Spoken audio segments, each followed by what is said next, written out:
Welcome to the deep dive. We're going to be jumping into some big news stories shaping India today. Think of it as your own little personalized news briefing.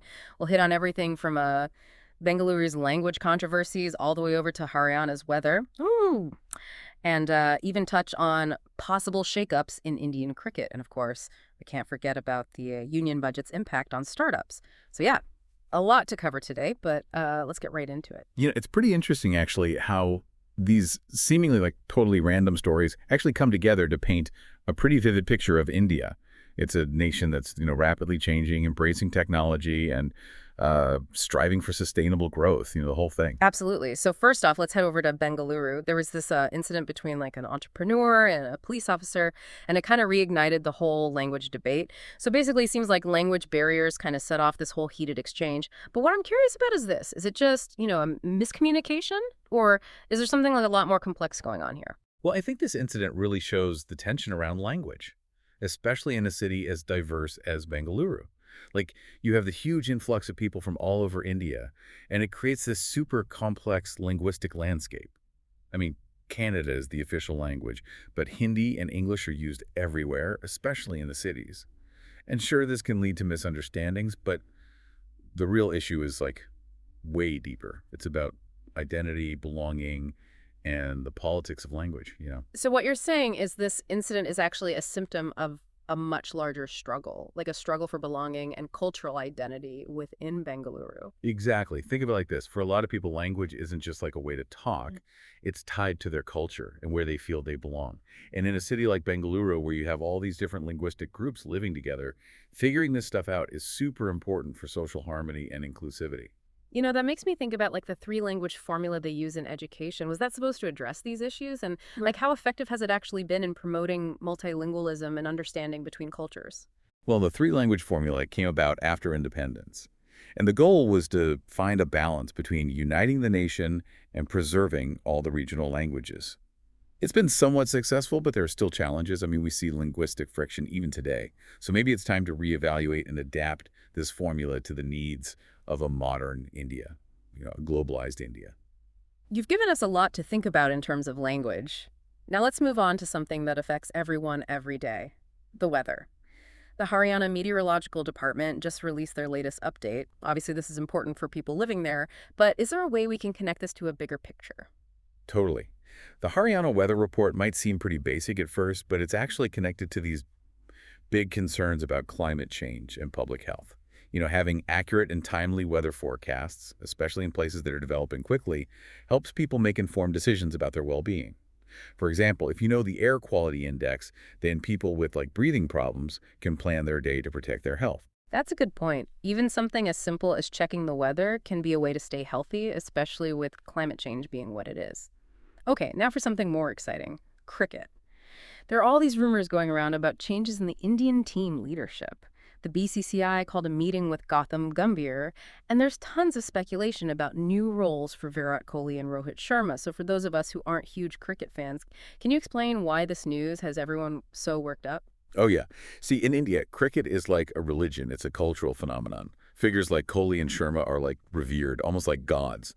So any change in the leadership of the team can send shockwaves through the entire country. It sparks debates and discussions everywhere you go. So it's almost like changing the captain of a national team is as big as a political event.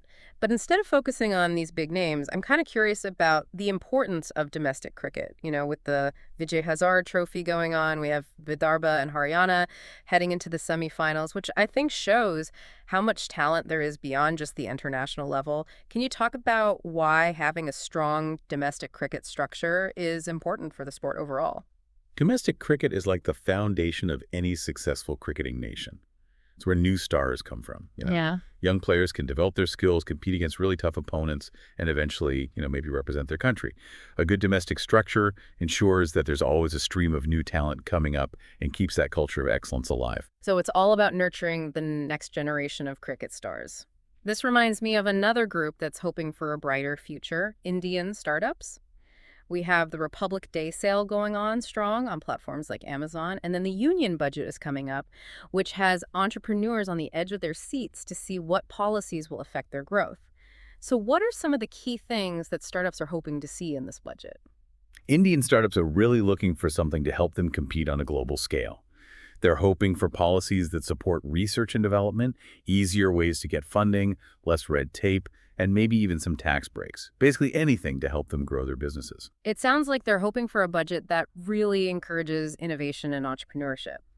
But talking about the Amazon sale and all the spending it brings in, are there any concerns about how these events might affect smaller businesses and local markets? Could this e-commerce boom have a downside? That's a really important question.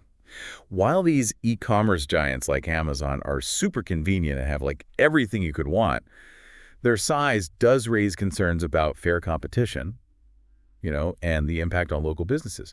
It's a tough issue, no easy answers, but it's something we need to keep talking about as India's digital economy keeps growing. It's a good reminder that progress, it often comes with its own set of challenges. It definitely does. Yeah. It makes you think. Now let's move on to something that's getting attention for good reasons. Assam's tourism. The New York Times just named Assam one of the top 52 places to visit in 2025. And I gotta say, I'm intrigued. What makes Assam so special for those of us who haven't been there yet? Assam is kind of a hidden treasure in Northeast India. It's famous for its tea gardens, its wildlife, and its really vibrant cultural heritage, Yeah. It's got this unique mix of nature, culture, and adventure that's drawing people in from all over the globe. It does sound like a dream for people who love nature and culture. But with all this attention, is there a risk of, over-tourism? Could it have a negative impact on the environment and culture there? Yeah, that's a valid concern. Sustainable tourism is super important. Yeah. Assam needs to find that sweet spot between growing its economy and protecting its environment and culture. It needs things like responsible tourism practices, getting the local community involved, and planning carefully to minimize any negative effects from all the extra visitors. It's all about finding a way to share Assam's beauty with the world, but also protect its special heritage for the future. Now let's switch gears to the automotive world. Honda just launched this new black edition of its Elevate SUV. What's the big deal with these special edition vehicles? Is it all about looks, or is there something more to it? Special edition cars offer something a little extra. A feeling of exclusivity and personalization. They usually have unique styling premium features, and they're made in limited numbers. This appeals to buyers who want to stand out and, express their own style. So it's like owning a limited edition piece of art or a rare collector's item. But speaking of the automotive industry, we can't ignore the potential diesel ban that the Bombay High Court hinted at. It makes you wonder how India can balance its need for economic growth with the urgent need for environmental sustainability, especially when so many sectors still rely heavily on diesel vehicles. It's a complicated challenge for sure, but one India can't just ignore. A diesel ban, while good for cutting pollution, could really shake things up economically. It would need a huge change in the car industry, encouraging the switch to cleaner options like electric vehicles and hybrids. This potential ban sounds like it could be a major turning point for India's automotive landscape. What kind of help would be needed for a smooth shift to cleaner vehicles, both for car makers and the people who buy them? A successful transition needs a multi-pronged approach. The government should offer incentives for making and buying electric vehicles, invest in charging infrastructure, and support research and development for battery technology. It sounds like a huge undertaking, but a necessary one for a cleaner, more sustainable future. And while we're talking about vehicles, let's not forget about motorcycles. Suzuki updated its 2025 Gixxer series with OBD2B tech to comply with stricter emission standards. Can you break down what OBD2B technology is and why this update matters? OBD2B stands for Onboard Diagnostics. It's a system in vehicles that monitors and controls emissions. The 2B version is more advanced. It can monitor emissions in real time and control them more accurately. This update from Suzuki shows a bigger trend in the car industry toward vehicles that are cleaner and more efficient. This is driven by regulations and also just people wanting eco-friendly choices. So even in the motorcycle world, environmental concerns are pushing innovation and change.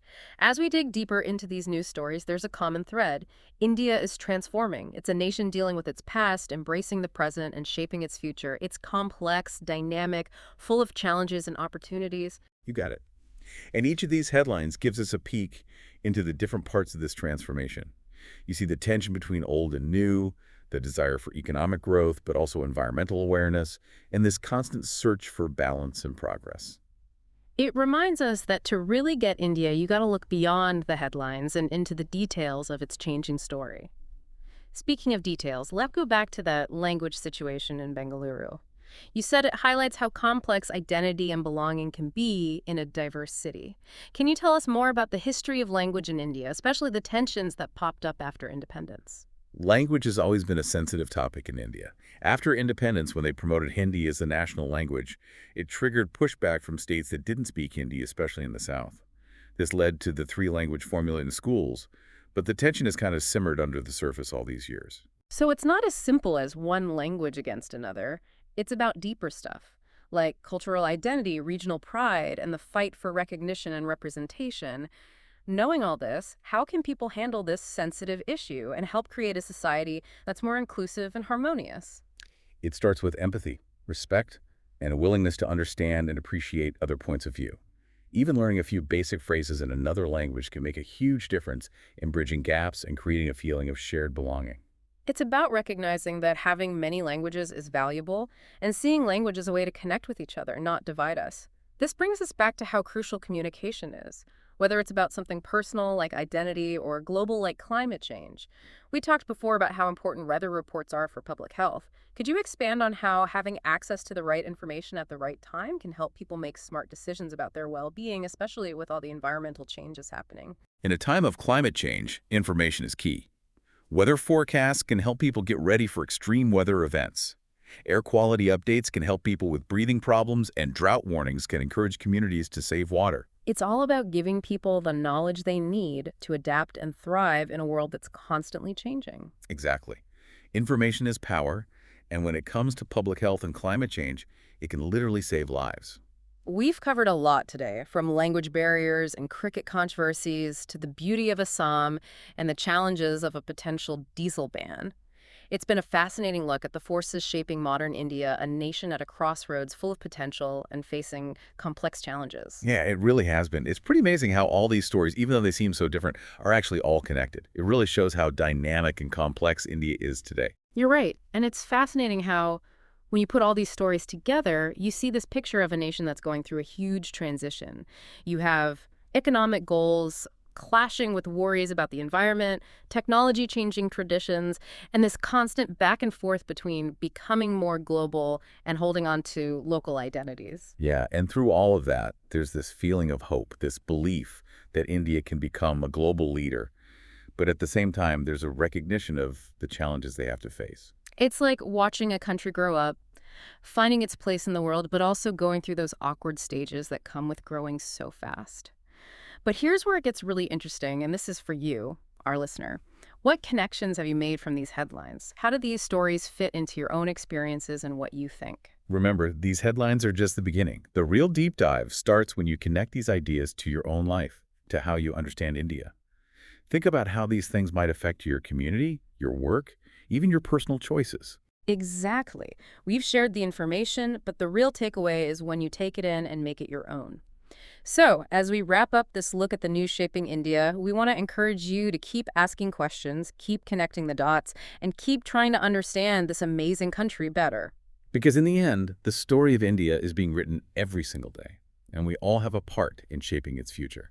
And on that note, we'll wrap up this deep dive. We'll be back soon with more news and analysis, but until then, keep exploring, keep learning, and keep diving deep.